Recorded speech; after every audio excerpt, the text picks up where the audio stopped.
Hello and welcome, I'm Aron, and in this video I'll be featuring Sam's, David's and AJ's Fleet Blitzer deck.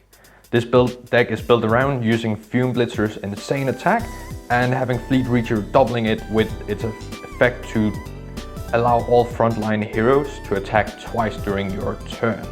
This is a sister deck to Steve, Song and Vincent's Season Ascender deck, which will have its own video coming up around the same time. So if you're interested, do check out both of those videos. Both decks are built to be around the same power level, more or less. So if you're looking through this deck and see, wait, why didn't you just play this card over that card? That is why I want to keep the decks somewhat the same level and not too optimized. So with that said, let's get into the deck, how I build it and what my thoughts behind it are. Looking at our starting heroes, we have JEWL, which helps us sort out our opening hand so we can see the cards that we want to see more consistently. It's very good level 5, so that's why it's here. We have MARCI to move a bit around until at least she's blended. We have FATIMA to help out consistency in the early game to get gems that we want to see, because we do need a lot of gems. We are running a 6-gem deck. That means that we have six different gems. We have Francisco, AJ's Francisco, to help putting the gems where we want to be, so we can move with MARCI, but we don't want to blend MARCI just yet, so we can move them over to JEWL and so on. And also if you misplace a gem somehow, you can get Francisco to move the gem where you need it to be. And that's also why we're running Francisco, especially for a beginner-friendly deck, like somewhat beginner-friendly at least. You are allowed to make mistakes, and there are ways that the decks can mitigate those mistakes and get you back on track. So that's why we are running Francisco.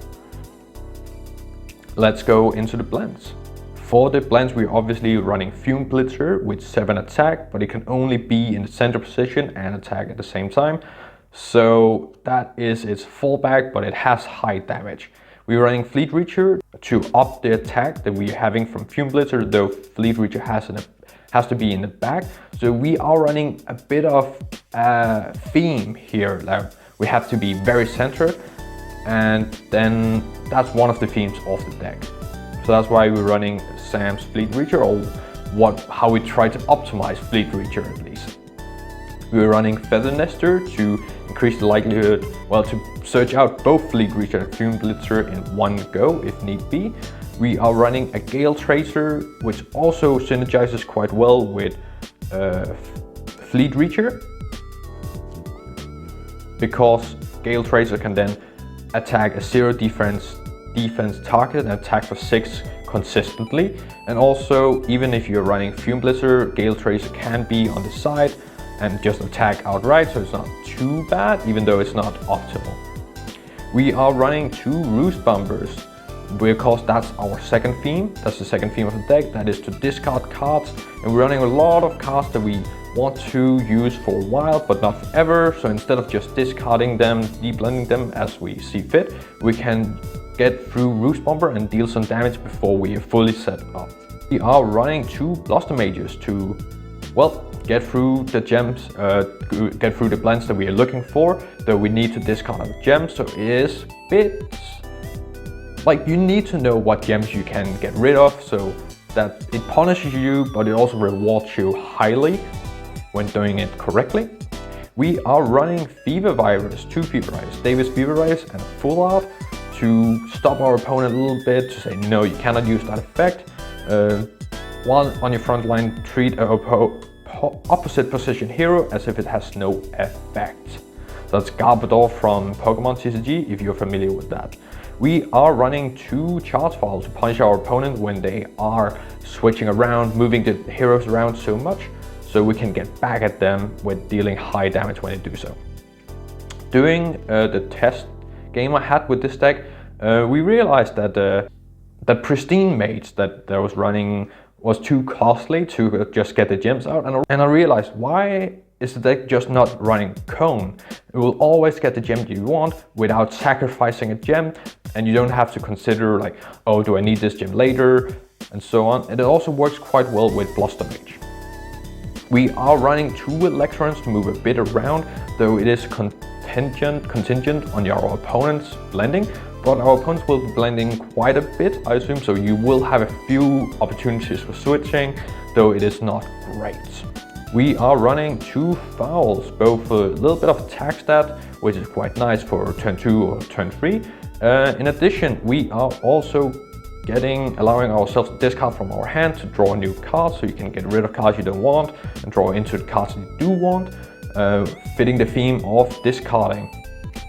We have rockets to attack early on if need be, and also just discard it on Roost bumper. So that's the blend. So we have a lot of aggressiveness, both in the way of getting through our deck, discarding a lot to search and find the cards we will need, and in being very centered around being pushed in the positions that we need to be in, attacking for high damage.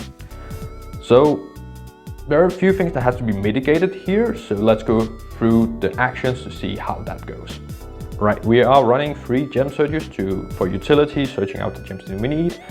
We are running 2 blend surges to find the lower level hero, the blends that we want, to go through BLUSTER Mage or through FOWL and so on, to keep the consistency quite high. We are running a struggle switch because I know our opponent has a lot of switching options, so it will not destroy them to be switched around once in a while.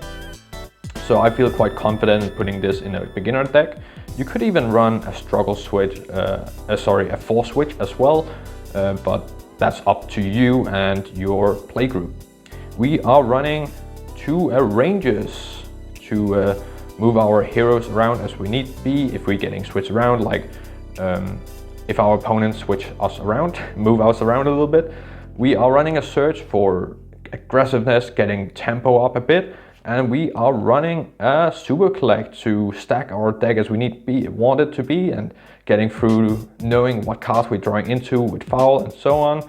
Just very high consistency. You can switch out all these cards with anything you see fit, and build the decks as you want. Let's get through the gems. We are running 4 AEROGEMs, we are running 4 NOCTURNAGEMs, 4 PYROGEMs, 3 CRYOGEMs, 3 ELECTRON gems, and 2 TERRAGEMs. So we are running a bit thin on some of the gems, but that's made up by using Cone, Gem Surges, and all the other cards, FOWL to draw into the cards we need, and FATIMA in the beginning of the game. So do keep that in mind when playing it. For our benched heroes, we are running a level 5 ELEANOR, but it's mostly here because you're only running 1 level 5 in the starting setup, so from round 2 and onwards, you're really unlocking the deck because you now have 2 level 5s. We are running a Terra. If you're feeling lucky to discard, well, using Super Collect and so on, you can discard, look at the top card of the deck, and if it's gem, add it to your hand. If not, discard it. ISIDORA, also discarding, looking at stuff and being lucky. We have Reggie to move around a little bit more, so you can take out one of your other heroes and be certain that you always will have Fleet Reacher where it needs to be, or you can bet FUME Blitzer back in line. So that's the deck. It runs very aggressive, it feels quite nice. There's a few hiccups here and there, as with all decks, but I am quite happy with how it turned out. So do check out Sam, David, and AJ's Fleet Blitzer. Thank you for watching.